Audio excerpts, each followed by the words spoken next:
आज Doubtnut app download करें। Doubtnut पर अपने सभी गणित, रसायन विज्ञान, भौतिक विज्ञान और जीव विज्ञान के डाउट्स का करो सफाया। बस प्रश्न की फोटो खींचो, एक ही प्रश्न को क्रॉप करो और तुरंत वीडियो सोल्यूशन पाओ। अभी डाउनलोड करें।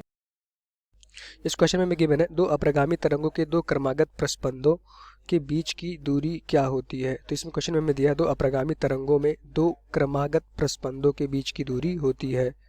तो जैसा कि कोई अप्रगामी तरंग होती है तो वो अप्रगामी तरंग कैसे बनती है। अप्रगामी तरंग दो तरंगों के मिलने से बनती है। एक तरंग y1 और y2। तो इस तरंग का जो भी समीकरण होता है वो क्या होता है, y equals to 2a cos kx into sine omega t।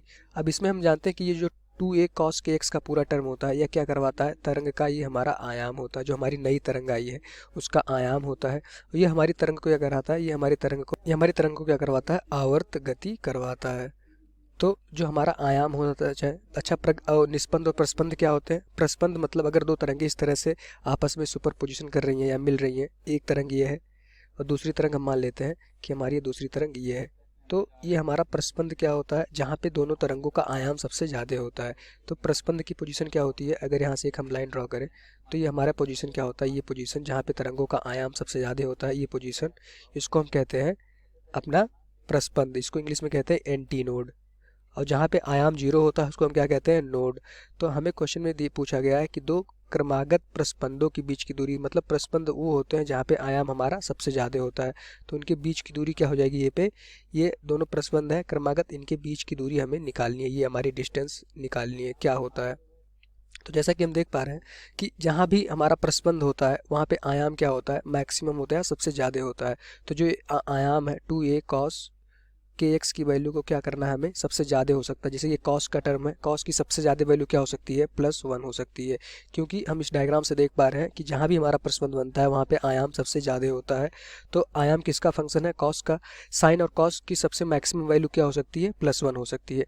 तो यहाँ से कॉस के एक्स की जो भी वैल्यू हो जाएगी वो किसके बराबर हो जाएगी, यहाँ से जो कॉस के एक्स का फंक्शन आएगा वो हो जाएगा 0 पाई, किस पे सबसे ज़्यादा, कॉस 0 की वैल्यू 1 होती है, कॉस पाई की वैल्यू 1 होती है, कॉस 2 पाई, इस तरह से 3 पाई। यहाँ पे हमारा कॉस की वैल्यू सबसे मैक्सिमम आएगी, कॉस के एक्स यहीं पे सबसे मैक्सिमम होगा। अगर कॉस के एक्स की वैल्यू 1 हो गई तो ये हमारा जो आयाम होगा वो सबसे ज़्यादा होगा और वही हमारा प्रस्पंद कहलाता है।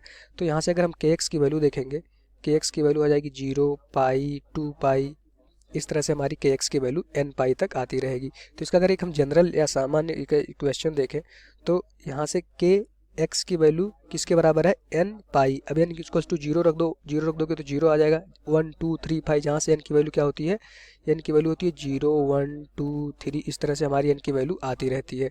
तो यहाँ से अगर हम x की वैल्यू निकाल लें, यहाँ से अगर हम x की वैल्यू निकालेंगे तो क्या आ जाएगा, n पाई बाई के।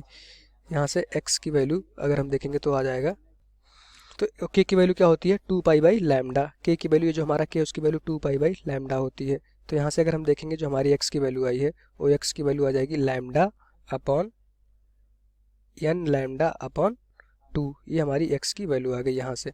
अब यहाँ से हम देखेंगे अगर ये हमारी पोजीशन आई है, एक्स क्या है, हमारी पोजीशन है कि जब हमारे क्या हो, प्रस्पंद आते जाएं इस तरह से। अगर कोई वेव है तो हमारी एक्स की वैल्यू क्या है, ये बताइए कि कब कब हमारे प्रस्पंद आएंगे। एक प्रस्पंद, दो प्रस्पंद, तीन प्रस्पंद। पहला प्रस्पंद कब आएगा, जब इनकी वैल्यू 1 हो जाएगी। दूसरा कब आएगा, इनकी वैल्यू 2 हो जाएगी। तीसरा कब आएगा, जब इनकी वैल्यू 3 हो जाएगी। तो हमें दो क्रमागत प्रस्पंदों के बीच की दूरी पूछी गई है। अगर एक्स इक्वल्स टू 1 रख दें यहाँ पे, एक्स इक्वल टू अरे एन इक्वल्स टू 0 रख देंगे तो हमारा एक बार वैल्यू आ जाएगी 0, एक 0 पे हमारा, फिर उसके बाद लैम्डा बाई 2 पे, फिर लैम्डा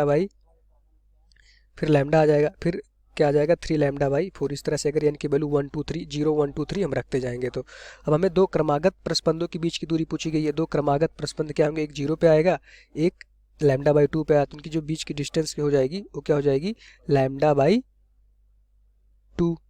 यहाँ चाहे इसको घटा लो, किसी को भी आप दो घटाओगे तो उनके बीच की जो भी दूरी आने वाली है वो क्या हो जाएगी, लैम्डा बाई 2 के बराबर हो जाएगी। तो हमारा जो आंसर था कि दो क्रमागत प्रस्पंदों के बीच की दूरी हमसे पूछी गई थी तो उसकी वैल्यू क्या हो जाएगी, लैम्डा बाई 2 होना चाहिए। और ये हमें डायरेक्ट इसका रिजल्ट भी हमें पता होता है। जनरली हम यहाँ पे हम आपको प्रूव करके बताएं कैसे लैम्डा बाई 2 आता है, कि हमने दोनों को घटाया तो उनके बीच की दूरी हमें मिल गई, दोनों पोजीशन को, ये पोजीशन को।